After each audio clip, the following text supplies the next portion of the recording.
സംഗീതത്തിൽ അത് കൂടുതലുള്ളത് കൊണ്ടായിരിക്കാം അത് ഇത്രത്തോളം മോഹിനിയാട്ടത്തിൽ ഇഴുകി ചേർന്നിരിക്കുന്നത് അല്ലേ. അതായത് ഈ പറഞ്ഞ പോലെ ഇടയ്ക്കയും പുല്ലാങ്കുഴലും എല്ലാം അങ്ങനത്തെ വാദ്യോപകരണങ്ങളുടെ അകമ്പടിയോടുകൂടി സോപാന സംഗീതം എന്ന് പറയുമ്പോൾ തീർച്ചയായിട്ടും ഇതെല്ലാം അതിനകത്ത് ഉൾപ്പെടുന്നതാണ്. അകമ്പടിയോടുകൂടി നമ്മുടെ ഐതിഹ്യങ്ങൾ എടുത്ത് മോഹിനിയാട്ട രൂപത്തിൽ അവതരിപ്പിച്ചു കഴിഞ്ഞാൽ അത് ചെയ്യുന്ന ആർട്ടിസ്റ്റിനാകട്ടെ കണ്ടുകൊണ്ടിരിക്കുന്നവർക്കാകട്ടെ അത് കൂടുതൽ സുഖമായിരിക്കും അല്ലേ. അതെ. അപ്പോൾ ഇടയ്ക്കിടെ ആ ഒരു മുഴക്കം കിട്ടുമ്പോൾ തന്നെ അകാലത്തിൽ അങ്ങോട്ട് തുടങ്ങുമ്പോഴേക്കും നമ്മൾ അവിടെ തന്നെ നമ്മളിപ്പോൾ വേറെ ഏത് സ്റ്റേറ്റിൽ കളിക്കുകയാണെങ്കിലും അവിടെ ഉള്ളവരൊക്കെ കേരളത്തിൽ എത്തിക്കഴിഞ്ഞു ആ ഒരു മൂഡിലേക്ക് കൊണ്ടുവരാനായിട്ട് സാധിക്കും അല്ലേ. ഞാൻ ഇതിനിടയ്ക്ക് വീട്ടുകാരെ കുറിച്ചൊക്കെ ചോദിച്ചു. ഇപ്പോൾ ബറോഡയിൽ സെറ്റിൽ ചെയ്തിരിക്കുമ്പോൾ തീർച്ചയായിട്ടും വിവാഹത്തിന് ശേഷമായിരിക്കും. ഹസ്ബൻഡ് എന്താ ചെയ്യണേ? എൻ്റെ ഹസ്ബൻഡ് ഹീസ് എൻ എഞ്ചിനീയർ. ഇപ്പോൾ മാർക്കറ്റിംഗ് ഫീൽഡിലാണ്. ഒരു ഡൽഹി ബേസ്ഡ് കമ്പനിക്ക് വേണ്ടി he's managing the west side. അങ്ങനെയാണ് ഞങ്ങളിപ്പോൾ ഗുജറാത്ത് വെസ്റ്റേൺ ഇന്ത്യയിലേക്ക് എത്തിയിരിക്കുന്നത്. ആൻഡ് ഹസ്ബൻഡിന്റെ എൻകറേജ്മെന്റ് കാരണമാണ് ഞാൻ MA ഭരതനാട്യം കംപ്ലീറ്റ് ചെയ്തത്. ഊഹിക്കാലോ, തീർച്ചയായിട്ടും നല്ലൊരു സപ്പോർട്ട് കിട്ടുന്നതുകൊണ്ടാണല്ലോ ഇപ്പോൾ ഇത് തുടരാൻ പറ്റുന്നത് അല്ലേ. ഒരു കുട്ടിയുണ്ട്. യെസ്, എനിക്കൊരു മോളുണ്ട്, Sukanya. She 7 years. And like I said, I would like to continue what I was saying earlier. I did my MA after marriage. So that is why അതുകൊണ്ടാണ് ഞാൻ പറഞ്ഞത് ഹസ്ബൻഡിന്റെ സപ്പോർട്ട് കൊണ്ടാണ് ഞാൻ ഡാൻസിൽ ഇപ്പോഴും ഇരിക്കുന്നത്. For me dance before my marriage was A hobby. I was not a dancer, headstrong dancer who would say that എനിക്ക് ഡാൻസിൽ ഒരു കരിയർ ആക്കണം. പല കലകളും പഠിച്ച് പലതിലും ഇങ്ങനെ എൻജോയ് ചെയ്ത് കിടക്കുമായിരുന്നു. അപ്പോൾ ഹസ്ബൻഡാണ് ആ ഒരു ഗൈഡൻസ് തന്നത്. ഡാൻസ് ആൻഡ് പെർഫോമൻസ് കണ്ടപ്പോൾ പറഞ്ഞു അത് MA ചെയ്യൂ, അതിൽ തന്നെ മുമ്പിലേക്ക് നീങ്ങും, അതാണ് നിനക്ക് സൂട്ടഡ്. അപ്പൊ അവിടുന്ന് ഞാൻ 100% ശരിയായിരുന്നു എന്നുള്ളത് ഐശ്വര്യ തെളിയിച്ചു കഴിഞ്ഞിട്ടുണ്ട് അല്ലേ.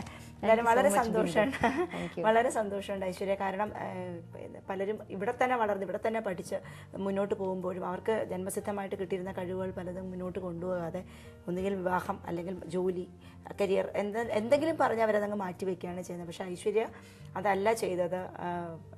പഠിച്ചു, ഒരു ഈ പറഞ്ഞതുപോലെ വലിയ കാര്യമായിട്ടൊന്നും കാണാതെ പഠിച്ചു. ഈ വീട്ടിൽ എപ്പോഴും കണ്ട് വരുന്ന കാര്യം മുന്നോട്ട് കൊണ്ടുപോയി. പക്ഷേ ഭർത്താവിൻ്റെ എല്ലാ പിന്തുണയോടും കൂടി അത് മുന്നോട്ട് കൊണ്ടുപോവുകയും അതിൽ ഒരു റിസർച്ച് വർക്കിലോട്ട് പോവുകയും ചെയ്യുന്നൊരു സമയമാണിത്. എല്ലാവിധ ഭാവങ്ങളും നേരുന്നു. അതായത് ഒരുപാട് വേദികളിൽ ഐശ്വര്യ ഉദ്ദേശിക്കുന്ന രീതിയിൽ നമ്മുടെ തനിമ ഒട്ടും ചോർന്നു പോകാത്ത രീതിയിൽ മോഹിനിയാട്ടം അവതരിപ്പിക്കുവാനും അതിനകത്ത് ആഗ്രഹിച്ചതുപോലെ തന്നെ ഒരു ഡോക്ടറേറ്റ് എടുക്കാനും ഒക്കെ എത്രയും പെട്ടെന്ന് സാധ്യമാകട്ടെ. Thank you so much Bindu. Thank you, Nandini, and I enjoyed being here in FemFrame. Thank you. Okay, ശരി.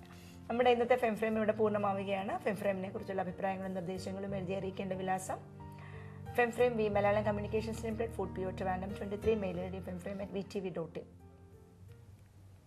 ഇന്നത്തെ സമയം പൂർണ്ണമാകുന്നു. എല്ലാവരെയും നാളെ കാണാം. നമസ്കാരം.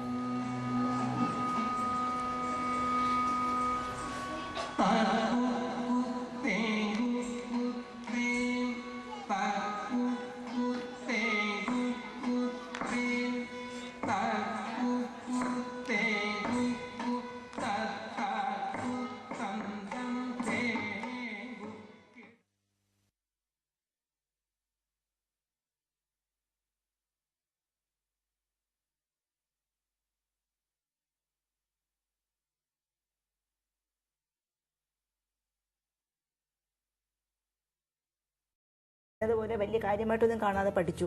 ഈ വീട്ടിൽ എപ്പോഴും കണ്ട് വരുന്ന കാര്യം മുന്നോട്ട് കൊണ്ടുപോയി. പക്ഷേ ഭർത്താവിൻ്റെ എല്ലാ പിന്തുണയോടും കൂടി അത് മുന്നോട്ട് കൊണ്ടുപോവുകയും അതിൽ ഒരു റിസർച്ച് വർക്കിലോട്ട് പോവുകയും ചെയ്യുന്നൊരു സമയമാണിത്.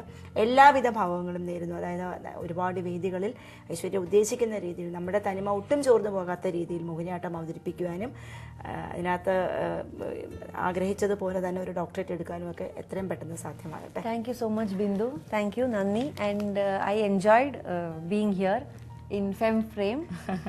Thank you. Okay, ശരി. നമ്മുടെ ഇന്നത്തെ FemFrame ഇവിടെ പൂർണ്ണമാവുകയാണ്. FemFrameനെ കുറിച്ചുള്ള അഭിപ്രായങ്ങളും നിർദ്ദേശങ്ങളും എഴുതി അറിയിക്കേണ്ട വിലാസം FemFrame V Malayalam communications limited, fort PO Trivandrum 23, mail ID femframe@vtv.in. ഇന്നത്തെ സമയം പൂർണ്ണമാകുന്നു. എല്ലാവരെയും നാളെ കാണാം. നമസ്കാരം.